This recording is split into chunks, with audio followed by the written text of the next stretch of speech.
Telangana assembly budget సమావేశాలు వాయిదా పర్వంలో కొనసాగుతున్నాయి. ప్రజా సమస్యలను చర్చించాల అసెంబ్లీలో పార్టీలన్నీ కూడా మైలేజీల కోసం ఇటు విమర్శలు ప్రతి విమర్శలు దిగుతున్నాయన్న ఆరోపణలు వస్తున్నాయి. మనతో పాటు సిపిఐఎంల రవీంద్ర కుమార్ గారు ఉన్నారు. దీనికి కారణం అడుగుని తెలుసుకునే ప్రయత్నం చేద్దాం. సార్ చెప్పండి, పార్టీలన్నీ కూడా విమర్శల కోసం ప్రతి విమర్శ రాజకీయ మైలేజ్ కోసం చేస్తున్న ఆరోపణలు వస్తున్నాయి. దీన్ని ఏ విధంగా చూస్తున్నారు?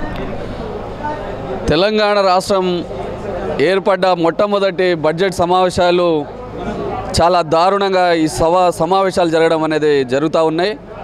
ఎందుకంటే వివిధ రాజకీయ పార్టీలు విమర్శలు ప్రతి విమర్శలు ఒక రాజకీయ మైలేజ్ కొరకు మేమేదో గొప్పగా శాసనసభలో పోరాటం చేస్తున్నామని అనిపించుకోవడం కోసం రాజకీయ డ్రామాలు ఆడుతూ ఉన్నాయి. గత 4-5 రోజుల క్రితం వరకు కూడా తెలుగుదేశం పార్టీ వాళ్ళు రోజు సమావేశాలు జరుగుతూ ఉన్న సందర్భంలో మరి పొడి అన్నీ చుట్టుముట్టి అనేక రకాలుగా ఈ శాసనసభ సమావేశాలు జరగకుండా అడ్డుకున్న సందర్భం.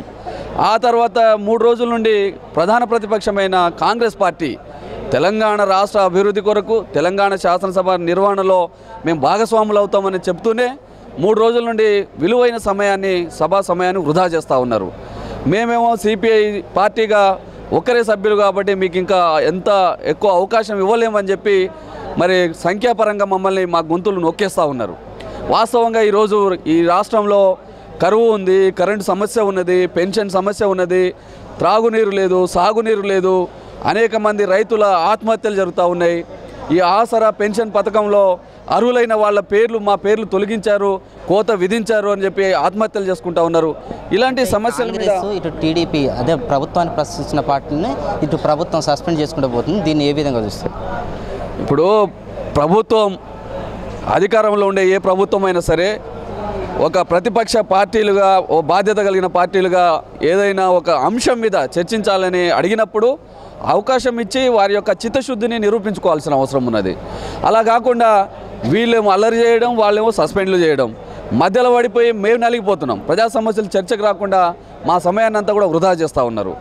ఈరోజు శాసనసభ సమావేశాలు ప్రారంభం నుండి ఇప్పటి వరకు కూడా క్వశ్చన్ అవర్లో ఒకే ఒక్క క్వశ్చన్ తోటి ప్రతిరోజు ఒకే ఒక క్వశ్చన్ అవుతుంది. మాకు ప్రతిపక్ష పార్టీలు మాలాంటి పార్టీలకు మా క్వశ్చన్ ఏదైనా వచ్చినా అదేదో చివరిలో పెడతా ఉన్నారు. ఆ ప్రశ్నోత్తరాల సమయంలో చర్చించే అవకాశం లేకుండా చేస్తూ ఉన్నారు. ఈ సభ్యుల యొక్క హక్కుల్ని హరిస్తూ ఉన్నారు. కాబట్టి ప్రతిపక్ష పార్టీలు అదే విధంగా వ్యవహరిస్తూ ఉన్నాయి, పాలక పార్టీ ప్రభుత్వం కూడా అదే పద్ధతిలో వ్యవహరించడం వల్ల ఈ విలువైన సమయం అంతా కూడా వృధా అయిపోతూ ఉన్నది. అసెంబ్లీ రూల్స్ కమిటీ నిన్న సమావేశమైంది, దాంట్లో మీరు సభ్యులు ఉన్నారు. అది ఎలాంటి నిర్ణయాలు తీసుకున్నారు? రూల్స్ కమిటీకి సంబంధించిన సమావేశం ఏర్పాటు చేశారు. అందులో బాధ్యతాయుతమైన సభ్యులుగా ఉన్న మంత్రులు హరీష్ రావు లేడు, కేటీఆర్ గారు లేరు, జగదీష్ రెడ్డి లేడు. అధికార పక్షానికి సంబంధించిన సభ్యులే ఆ సమావేశానికి హాజరు కాలేదు. అదేవిధంగా ప్రధాన ప్రతిపక్షం కాంగ్రెస్ పార్టీ సస్పెన్షన్లో ఉన్నది, వాళ్ళు నిన్న హాజరు కాలే వాళ్ళ సభ్యులు కూడా. తెలుగుదేశం ఇంకో ప్రతిపక్ష పార్టీ తెలుగుదేశం వాళ్ళు కూడా లేరు. మిగిలిందల్లా మేము ఈ BJP, MIM, CPIM party, YSR party మేము ఉండడం వల్ల ఉపయోగం లేదు. ప్రధాన ప్రతిపక్ష పార్టీలు అధికార పక్షం పార్టీ సభ్యులు కూడా లేకపోవడం వల్ల మరి ఆ రూల్స్ కమిటీ అసెంబ్లీ రూల్స్ కమిటీని వాయిదా వేసుకోవడం అనేది జరిగింది. ఏదేమైనా సరే తెలంగాణ కొత్త రాష్ట్రం ఏర్పడ్డది, శాసనసభ సమావేశాలు జరుగుతూ ఉన్నాయి.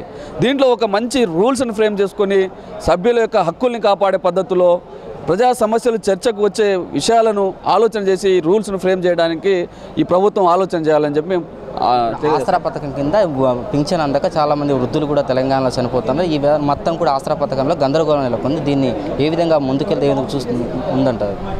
మొన్న 8వ తేదీ నాడే మేము నియోజకవర్గ కేంద్రాల్లో ఈ ఆసరా పెన్షన్ పథకాన్ని మేము ప్రారంభం చేయడం అనేది జరిగింది. అక్కడ పెన్షన్లు పంపిణీ కార్యక్రమంలో మేము చూసింది ఏంటంటే ఈ కార్యక్రమంలో ప్రతిపక్ష పార్టీలుగా మేము ఎందుకు పాల్గొన్నామని బాధపడాల్సిన సమయం ఆసన్నమైంది. ఎందుకంటే ఒక్కొక్క మండలానికి 40% పెన్షన్లు తొలగించమని టార్గెట్లు పెట్టి గ్రామాలలో కులాల వారీగా బీసీలు, ఓసీలు, ఎస్సీ, ఎస్టీలు పర్సంటేజ్ల వారీగా వీళ్ళకి ఇన్ని మాత్రమే ఇవ్వాలని చెప్పి టార్గెట్లు పెట్టి మండల అధికారులను మరి ఈ ప్రభుత్వం మరి ఆ పద్ధతిలో చెప్పడం జరిగింది. అందులో చాలామంది వృద్ధులు గతంలో వచ్చిన 200, 500 మాకు 1000, 1500 పెన్షన్ వస్తుందని చెప్పి ఎంతో ఆశతో ఆ సందర్భంగా పంపిణీ కార్యక్రమానికి వచ్చారు. చాలామంది ఆ పెన్షన్లో వాళ్ళ పేర్లు లేవనేసరికి మమ్మల్ని తిట్టుకుంటూ మా పేర్లని కూడా తొలగించారని చెప్పి ఆందోళన చెందుతూ అనేక మంది వృద్ధులు వెళ్ళిపోయారు. అదేవిధంగా ఈ అసెంబ్లీలో ప్రభుత్వం వ్యవహరిస్తున్న తీరు ఏ విధంగా ఉంది? అసెంబ్లీలో ఈ సమావేశాల్లో ఈ ప్రభుత్వం అయితే అసలు ప్రశ్న వేసి చర్చను ప్రారంభం చేసి మాట్లాడాల్సిన ప్రతిపక్ష పార్టీల సమయమంతా కూడా మాటిమాటికి మంత్రులు గౌరవప్రదమైన మంత్రులు లేసి వాళ్ళ పార్టీ పాలసీ మొత్తం కూడా శాసనసభలో మరి వివరణ చేయడం, ఉన్న వాటినే మళ్ళీ రిపీటెడ్గా పదే వాళ్ళ పార్టీ పాలసీని అందులో చెప్పడం అనేది ప్రభుత్వ పరంగా ఈ ప్రతిపక్ష పార్టీలను రెచ్చగొట్టే పద్ధతుల్లో అక్కడ శాసనసభ వ్యవహారాల మంత్రి అయితేనేమి ఇతర మంత్రులు అయితేనేమి వ్యవహరిస్తూ ఉన్నారు. ఇది రాష్ట్ర ప్రభుత్వానికి తగదు.